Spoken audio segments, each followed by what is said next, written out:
Hello students, welcome to DV mathematics classes. Students, जैसा कि हमारा 9th क्लास का चैप्टर फर्स्ट कंटिन्यू चल रहा था, उसी की आज हम चैप्टर फर्स्ट के एक्सरसाइज 1.2 देखेंगे। ओके, जहाँ पे हमने 1.1 कंप्लीट कर ली थी। आज हम 1.2 स्टार्ट करेंगे। स्टूडेंट्स, तो 1.2 में ज्यादा कुछ नहीं है, नॉर्मल चीजें हैं। तो आज हम थोड़ा बहुत पढ़ेंगे, इसके 1.2 कंप्लीट करवा देंगे और इसी तरह कंटिन्यू चलता रहेगा।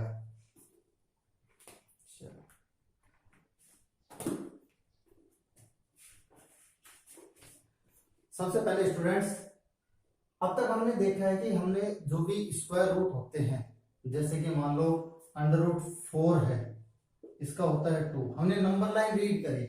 नंबर लाइन में क्या था कि एक नंबर लाइन है जिसपे पॉइंट है 1 0 1 2 3 4 -1 -2।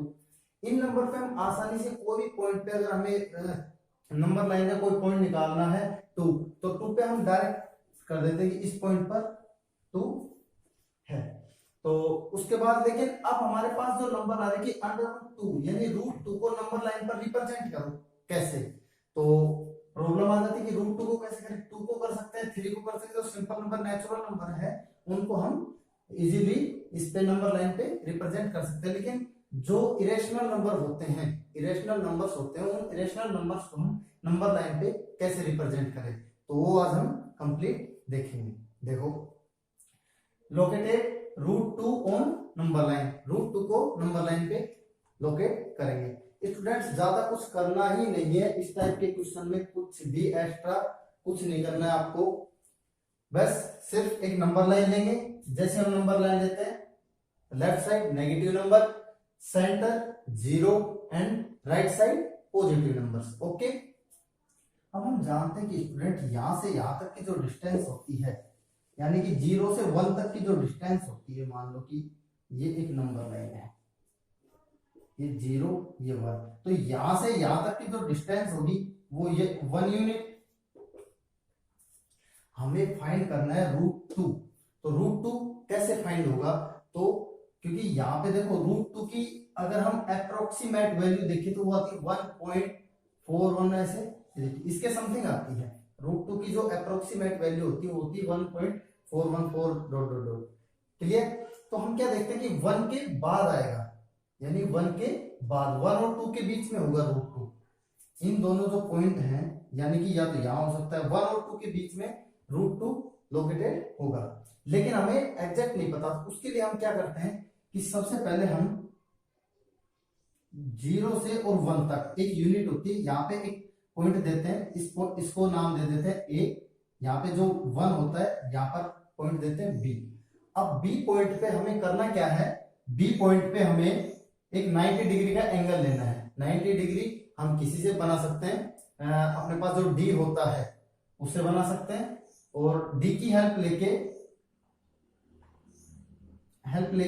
यहाँ पे 90 डिग्री का एक एंगल बनाएंगे, एक लाइन 90 डिग्री पे खींचेंगे, और फिर उसी लाइन पे ओनली जितनी 1 यूनिट इतनी है, इतनी ही 1 यूनिट का एक आर्क लगाएंगे, उतनी डिस्टेंस पे हमें कट मार देंगे, यानी कि यहां तक हो जाएगी अपना 1 यूनिट। देखो 1 यूनिट हमने यहां से यहां तक ली, 1 यूनिट हमने यहां से यहां तक ली। क्लियर? एक यूनिट ये होगी, एक यूनिट ये होगी। अब हम देखते हैं कि हमने ए और सी को मिला दिया, ए और सी को मिला दिया। हम यही करेंगे, हमने ए को और सी को मिला दिया। फिर से देखो, 1 यूनिट ये ले ली, 1 यूनिट ये ले ली, इतना ही करना है। यहाँ हमेशा 1 यूनिट रखना है, जो भी हम यहाँ पे रखेंगे 1 पे, बी पॉइंट से 1 यूनिट रखना है, 90 डिग्री का एंगल बनाना है। अब हम देखेंगे कि ये जो ट्राइंगल बन रहा है, ट्राइंगल ABC, ये कौन सा ट्राइंगल बन रहा है? 90 डिग्री, राइट एंगल ट्राइंगल। देखो 90 डिग्री बन रहा है राइट एंगल ट्राइंगल। तो राइट एंगल ट्राइंगल में ये जो शेप होती है, एक राइट एंगल ट्राइंगल बनाते हैं हम साइड में, एक राइट एंगल ट्राइंगल बनाते हैं साइड में। ये हो गया एक राइट एंगल ट्राइंगल 90 डिग्री। ये मान लो अपना सॉरी ABC ऐसे पॉइंट है। तो जो 90 डिग्री होता है, 90 डिग्री के जस्ट सामने जो साइड होती है, यानी कि जो राइट एंगल ट्राइंगल की जो सबसे बड़ी साइड होती है, लार्जेस्ट साइड होती है, वो होती है हाइपोटेनस। क्या होती है? हाइपोटेनस। हिंदी बोलते इसको बोलते हैं करण। ये होती है, ये सबको पता है, बेस।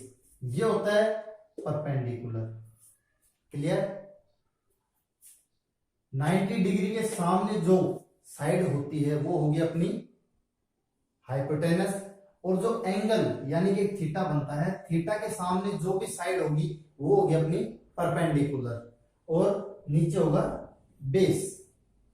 क्लियर? सेम इसी तरह से हम यहां देखते हैं। तो यहां पर हम देखते हैं ए बी, ये 90 डिग्री है, 90 डिग्री के सामने ए बी क्या हो जाएगा? अपना हाइपोटेनस। तो अभी हमें ये नहीं पता कि ये वैल्यू कितनी है, ठीक है? ए बी क्या हो गया? हाइपोटेनस, और बीसी क्या हो गया? परपेंडिकुलर, और सॉरी ए बी क्या हो गया? बेस। तो हम एक बार लिख लेते हैं, ए बी क्या हो गया? बेस, बीसी क्या हो गया? परपेंडिकुलर, एसी क्या हो गया? हाइपोटेनस। क्लियर? अब इसको सोल्व कैसे करना है आगे? सबसे पहले आपको स्टेप बाय स्टेप, ज्यादा कुछ नहीं करना। जैसे आप कोई भी, पहले आप एक रेक्टेंगल बनाते थे या एक क्वाड्रिलेटरल या एक ट्राइंगल, तो उसके आप एक स्ट्रक्चर लिखते थे। तो बस वही चीज लिखने की आपने क्या किया, सबसे पहले हमने ए बी एक 1 यूनिट ले ली, फिर बी पे 90 डिग्री का एंगल बना दिया, फिर हमने एक लेंथ ली बीसी 1 यूनिट, फिर इसको काट दिया। अब हम देखते हैं कि एबीसी एक ट्राइंगल बन गया। तो एबीसी एक ट्राइंगल बन गया, तो एक थ्योरम होती है पाइथागोरस थ्योरम। आप सभी ने पढ़ी है पाइथागोरस थ्योरम। पाइथागोरस थ्योरम में क्या होता है कि हाइपोटेनस स्क्वायर, यानी कि जो सबसे बड़ी जो साइड होती है, ये इन दोनों के सम के इक्वल होती है। यानी इसका जो स्क्वायर होगा, एसी का स्क्वायर हाइपोटेनस का स्क्वायर, हाइपोटेनस का स्क्वायर परपेंडिकुलर के स्क्वायर के और बेस के स्क्वायर के इक्वल होगा। ये पाइथागोरस थ्योरम का फॉर्मूला है। ओके स्टूडेंट्स, तो हमने ये फॉर्मूला यहां पर लिख दिया बाय पाइथागोरस थ्योरम। अब ये थ्योरम क्या होती है? Hypotenuse square equal to perpendicular square plus B square. अब इसमें वैल्यू पुट करते हैं। हाइपोटेनस, हाइपोटेनस क्या अपनी एसी, जैसे मैंने बताया एसी, एसी का square equal to P perpendicular BC. तो बीसी कितना है? बीसी सॉरी परपेंडिकुलर बीसी, या फिर ए बी, ए की बात है, पहले बेस लिख दो या वो सॉरी परपेंडिकुलर लिख दो। तो ए बी का स्क्वायर प्लस बीसी का स्क्वायर, दोनों लिख दिए। अब इसकी वैल्यू फाइंड। अब देखो इसका स्क्वायर है, इसका स्क्वायर हटाऊंगा मैं तो दूसरी साइड क्या लग जाएगा? रूट। जब किसी भी नंबर का हम स्क्वायर इस तरफ से एक साइड से हटाते हैं तो दूसरी साइड रूट वैल्यू लग जाती है, क्योंकि इसकी वैल्यू, रूट की जो वैल्यू होती है, जो अपना रूट होता है, इसकी वैल्यू होती है किसी भी नंबर की पावर 1/2। किसी भी नंबर होता है, कोई भी नंबर होता है, मान लो कोई नंबर है x, तो इसकी पावर 1/2 है। क्लियर? इसका मतलब ये होता है इसका 1/2 होती है। तो ए बी की वैल्यू क्या है? ए बी कितना है? 1 यूनिट, 1 का स्क्वायर प्लस का प्लस, बीसी कितना है? 1 यूनिट, तो 1 का स्क्वायर। क्लियर? 1 का स्क्वायर 1 होता है, 1 का स्क्वायर 1 होता है, रूट ऑलरेडी है, एसी इक्वल टू √2। अब हमें पता लग गया एसी कितना आ गया? √2। हमें ये वैल्यू पता लग गई कितनी हो गई? √2। लेकिन हमें तो नंबर लाइन पे चाहिए। अब ये तो नंबर लाइन नहीं है ना, ये तो नंबर लाइन नहीं है। तो नंबर लाइन नहीं है, तो जबकि अपने पास नंबर लाइन तो ये वाली है, ये कंप्लीट, इस पे चाहिए हमें √2। तो जितनी डिस्टेंस ये होगी एसी, उतनी डिस्टेंस का हम एक आर्क लगा देंगे यहाँ पे। यहां से हम जो अपना वो होता है, क्या बोलते हैं उसको,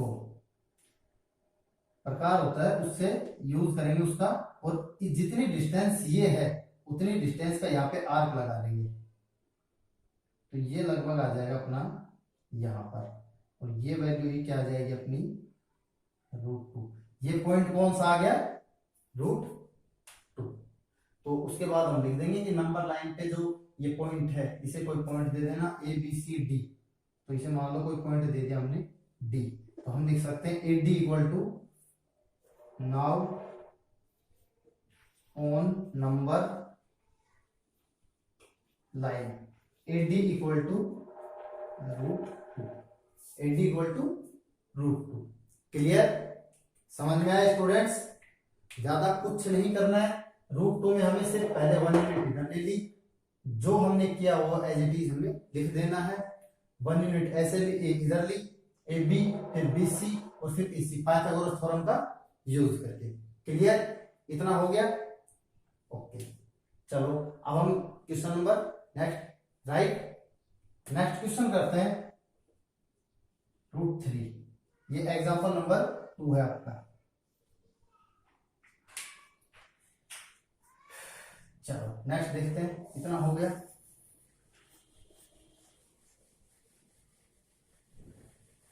अब सर जी √2 में तो आपने कर दिया था, लेकिन √3 कैसे करें? √2 तो आपने कर दिया था, √3 कैसे करें? अब कैसे करें इसको? हम अभी इसी में चेंज कर देंगे। हमें √3 देखना है, √2 की वैल्यू हमें पता लग गई। चलो 3 नंबर लाइन लेते हैं। ये एक नंबर लाइन है, इधर है 0 -1 इधर 1 2 3 4। ओके, अब देखो √3 कब आएगा? हमें माइंड में ऐसे ही करना है। √3 कब आएगा? √2 का स्क्वायर प्लस 1 का स्क्वायर, तो 2 + 1 और इसका अगर अंडर रूट हो जाए तो क्या आ जाएगा? √3। लेकिन सर अब हम इतना कैसे याद रखेंगे? याद रखना ही नहीं है, याद रखना ही नहीं है। सिंपल मेथड है। कैसे? देखो वो सेम कितना है? 1 यूनिट, 1 यूनिट। ये A, ये B, यहां से 90 डिग्री बनाया और ये बन गया अपना AC। यह आया था अपना √2, ये 1 यूनिट, यही आया था। हमें √2 की वैल्यू पता लग गई। ध्यान से देखो, √3 कर रहे हैं, √2 तक पता है हमें। अब हमें क्या करना है कि ये जो पॉइंट है C, इस पॉइंट पे, अब इन सबको भूल जाओ। अब ये जो पॉइंट C है, इस पे 90 डिग्री बनाते हुए एक 1 यूनिट की ही आर्क लेनी है। जैसे हमने यहाँ पे 90 डिग्री, B पे 90 डिग्री बना के 1 यूनिट की आर्क ली थी, एक नया पॉइंट आया था। उसी तरह से C पे 90 डिग्री बनाना है। अब C पे 90 डिग्री बनाएंगे तो इस पे जब हम D रखेंगे C पे 90 डिग्री, तो वो बनेगा लगभग ऐसा। ये हो गया अपना 90 डिग्री C पे, और इधर ये कितनी आर्क लेंगे? 1 यूनिट। अब करना क्या है? सेम वही काम, इसको और इसको मिला दो। मिला दिया। ये पॉइंट दे दो हम A B C, तो इसको दे दिया हमने पॉइंट D। ओके, क्या क्या? ध्यान से, कंफ्यूज नहीं होना है। पहले 1 यूनिट ली, फिर ये 1 यूनिट ली। अब कहोगे सर √3 को 1 यूनिट, पहले ही बता देता हूँ, 1 यूनिट ली, फिर उसके बाद ये √2 आ गया अपने पास, जो हमने पिछले क्वेश्चन में किया था। उसके बाद क्या करना है? इस C पॉइंट पर, जैसे हमने B पॉइंट पर 90 डिग्री का एंगल बनाया, 1 यूनिट की आर्क लगाई या फिर एक पॉइंट सेट कर दिया, उसके बाद सेम ऐसे ही C पर 90 डिग्री बनाएंगे और 1 यूनिट की लेंथ यहां से CD ले लेंगे। CD लेंथ लेने के बाद A और D को हम मिला देंगे। A और D को मिलाने के बाद अब देखो, इसमें ये हो गया हाइपोटेनस, ठीक है, ये हो गया बेस, और ये जो 1 यूनिट ये हो गया अपना परपेंडिकुलर। चलो लिख लेते हैं। अब यहां पे अपने पास हाइपोटेनस क्या आ गया? हाइपोटेनस क्या है? AD। बेस क्या है? AC।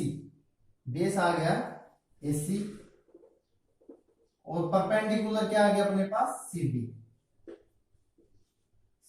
तीनों चीज आ गई। ये तीनों चीज हम साइड में लिख लेंगे ताकि हमें कंफ्यूज ना हो।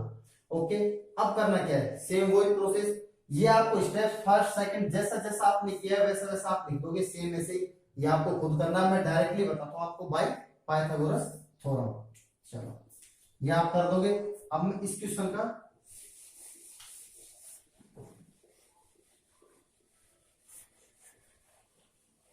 अब हम करते हैं बाय पाइथागोरस थ्योरम से। अब देखो यहाँ पे ट्राइंगल कौन सा बन गया? 90 डिग्री। इन ट्राइंगल कौन सा triangle? A C D, A C D, in triangle A C D, right angle triangle है A C D. Okay, A C D के बाद हम देखते हैं by Pythagoras theorem, by Pythagoras theorem.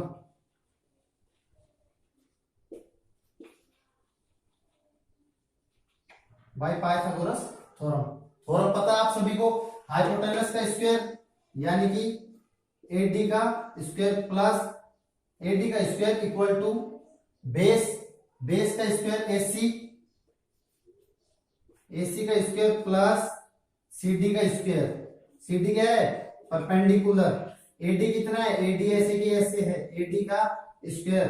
हाँ भाई, एसी कितना है? A C root two, root two का स्क्वायर प्लस सीडी कितना है? 1, यानी 1 का स्क्वायर। सिंपल, एडी फाइंड करेंगे तो इस पे पूरे पे रूट लग जाएगा, ये लो। अब रूट टू का स्क्वायर, देखो कोई भी नंबर हो, किसी भी नंबर का अगर रूट है और उसका स्क्वायर है तो वो रूट कट जाता है, सिर्फ वो नंबर आ जाता है। 2 प्लस 1 का स्क्वायर 1। कैसे? जैसे मैंने अभी आपको बताया था, रूट 2 इसकी वैल्यू क्या होती है? 1/2। इसका हम स्क्वायर करते हैं तो रूट 2 की वैल्यू 1/2, और इसका ऑलरेडी स्क्वायर है तो 2 से 2 कट जाएगा और अपने पास क्या आ जाएगा? ओनली 2। क्लियर? तो रूट वैल्यू, रूट वाली प्रॉब्लम खत्म। अब देखते हैं 2 प्लस 1 कितने हो गए? 3। तो AD equal to under root 3, तो एडी इक्वल टू रूट 3 आ गया, यानी ये वैल्यू अपने पास कितनी आ गई? रूट 3। वही सेम काम है, इसको इस जो अपना कंपास होता है, कंपास में एडी को जो जितने डिस्टेंस एडी की है वो एडी लेके और यहाँ पे कट लगा देंगे, ये वैल्यू आएगी लगभग यहाँ पर। हम यहाँ से कट लगा देंगे ऐसे, एक आर